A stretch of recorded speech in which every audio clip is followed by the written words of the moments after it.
सवाल बड़ा है कि 2022 में यूपी में योगी सरकार बनवाने के लिए प्रधानमंत्री नरेंद्र मोदी को पूर्वांचल में इतनी मशक्कत क्यों करनी पड़ रही है।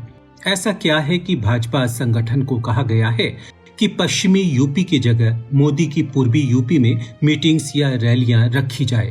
पहले ये तय था कि यूपी चुनाव की बाबत प्रधानमंत्री मोदी की एक रैली या मीटिंग पश्चिमी यूपी में और एक पूर्वी यूपी में रखी जाएगी, लेकिन पिछले 2 महीने से मोदी की पूर्वांचल में ही दौरे ज्यादा हुए हैं।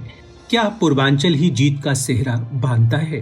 प्रधानमंत्री नरेंद्र मोदी ने पूर्वांचल एक्सप्रेसवे का उद्घाटन करते हुए कहा कि पूर्वांचल का विकास देश के विकास का पथ है। पूर्वांचल एक्सप्रेसवे के उद्घाटन की तैयारी भाजपा लंबे समय से कर रही थी। सरकारी बसों के जरिए लाखों लोगों को बुलाया गया, जिसमें अच्छा खासा सरकारी तंत्र लगा रहा और पैसे भी खूब खर्च हुए। प्रयागराज से 170 सरकारी बसें तो केवल अयोध्या से लोगों को लाने ले जाने के लिए बुलाई गई। चुनावी मौसम है और 19 नवंबर को पीएम की महुआ की रैली है। 1600 बसों का इंतजाम इसके लिए किया गया है। इस पर माना जा रहा है कि 7 करोड़ रुपयों का खर्च आया है। वहीं आजमगढ़ में अमित शाह द्वारा किए गए राज विश्वविद्यालय के शिलान्यास पर पीडब्ल्यूडी ने भीड़ जुटाने के लिए सरकारी खजाने से 40 लाख रुपए का भुगतान किया था। सो भाजपा के लिए पूर्वांचल इतना महत्वपूर्ण क्यों हो गया है कि वो वहां पूरी ताकत झोंक रही है? वजह है पूर्वांचल के 28 जिलों की 164 सीटें, जहां 2017 में भाजपा के खाते में 106 सीटें आई थी और 2012 में समाजवादी पार्टी को 85 सीटें यहीं से मिली थी और 2007 में बसपा को भी 70 से ज्यादा सीटें यहां मिली थी। यानी जिस पार्टी ने पूर्वांचल में जीत हासिल की है, राज्य में सरकार उसी की बनती है। पश्चिमी यूपी को देखें तो किसान आंदोलन का असर पश्चिमी यूपी के 135 सीटों पर असर डाल सकता है। पश्चिमी यूपी के मेरठ, सहारनपुर, मुरादाबाद, बरेली, आगरा, अलीगढ़ यानी जाटलैंड में 26 जिले आते हैं और सभी जिलों में जाट बड़ी संख्या में 1 साल से मोदी और योगी सरकार के खिलाफ धरना प्रदर्शन कर रहे हैं, जो भाजपा के लिए फायदे की जगह नुकसान पहुंचाने वाली बात है। 136 विधानसभा सीटों पर यदि भाजपा कमजोर हो सकती है तो 156 विधानसभा सीटों पर अपनी दावेदारी मजबूत कर रही है। वैसे भी मोदी पूर्वांचल के कई दौरे कर चुके हैं और उन्हें भली भांति पता है कि यदि पूर्वांचल उनके हाथ से फिसल गया तो योगी सरकार की वापसी यूपी में मुश्किल हो जाएगी। वहीं सुहेलदेव भारतीय समाज पार्टी के अध्यक्ष ओम प्रकाश राजभर ने समाजवादी पार्टी के अध्यक्ष अखिलेश यादव के साथ मिलकर 2022 का चुनाव लड़ने की घोषणा की है। ये भाजपा के लिए लगातार परेशानी का सबब बना हुआ है। कारण है कि 2017 में भाजपा को बड़ी जीत दिलवाने में सुहेलदेव पार्टी की एक बड़ी भूमिका रही थी। सो अखिलेश के साथ राजभर का हाथ मिलाने से पूर्वांचल का समीकरण बेहद रोचक हो गया है।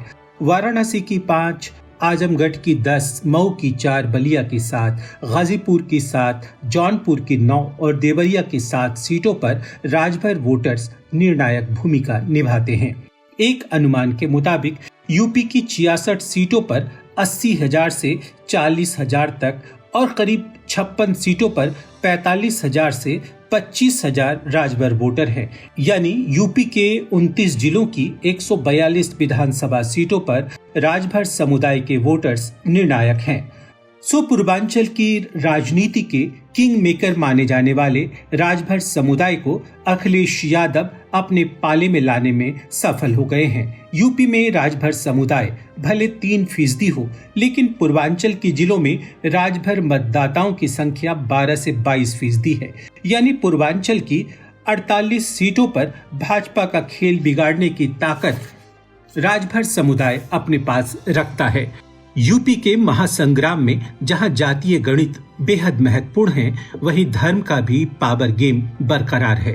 धार्मिक आस्था को भुनाने की कवायद में भाजपा ने 108 साल पहले काशी से चोरी हुई मां अन्नपूर्णा की प्रतिमा की पुनर्स्थापना यात्रा के जरिए शोभा यात्रा शुरू की, जो 18 जिलों की 104 विधानसभा सीटों से निकाली गई, जिसमें 80 सीटों पर अभी भाजपा का कब्जा है। इस यात्रा में पश्चिमी यूपी से लेकर पूर्वांचल तक की विधानसभा सीटें शामिल हैं। मां अन्नपूर्णा की शोभा यात्रा में पश्चिमी यूपी के वे 7 जिले भी शामिल हैं, यानी गाजियाबाद, गौतम बुद्ध नगर, बुलंदशहर, हाथरस, अलीगढ़, कासगंज और एटा, जहां से ये रैली निकाली गई।